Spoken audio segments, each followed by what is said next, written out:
Faites un tour dans mes commentaires. La question qui revient le plus souvent, c'est quelle IA utiliser? Cette question-là, elle t'emmène dans la mauvaise direction. Et j'avais vu une vidéo qui avait un bon angle, donc je vais donc partager avec toi l'idée très rapidement.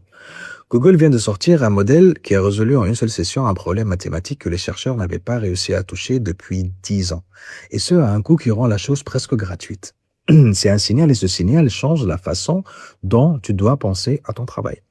Parce qu'on répète depuis des années que l'IA s'attaque aux tâches difficiles. Mais difficile, ça recouvre des réalités très différentes. Il y a le difficile intellectuel. Il y a une start-up qui veut cartographier un marché émergent en Afrique à partir de données fragmentées, contradictoires. Et ben, il y a un modèle de raisonnement profond qui fait ça aujourd'hui. Et leur coût s'effondre. Il y a la difficulté opérationnelle. Un journaliste qui doit synthétiser 3 ans d'archives de presse avant une interview critique. Des agents comme Claude Opus tiennent ce rythme pendant des jours sans perdre un détail, sans décrocher. Mais il y a un troisième type. Entrer dans une négociation en sachant que l'autre partie ment et que tu décides de jouer le jeu avec jusqu'au bout. Ce travail-là, aucun modèle n'y touche. Le courage ne se délègue pas. Les deux premières sont en train d'être absorbées vite par des outils différents à des prix qui baissent chaque mois. La troisième, c'est en territoire.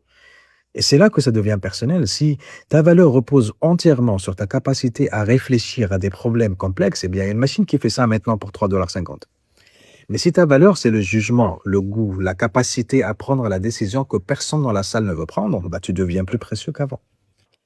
L'écart entre quelqu'un qui utilise l'IA pour tout et quelqu'un qui choisit le bon outil pour le bon problème, en sachant que parfois l'IA n'est pas la réponse. C'est l'écart entre être interchangeable et être irremplaçable. Donc, viens et pose-toi la bonne question. De quel type de difficulté est fait mon travail? Et dans tout ça, où est-ce que je suis irremplaçable? Parce que mon ami, personne ne construira cette carte à ta place. Voilà. J'espère avoir répondu. Tchuss!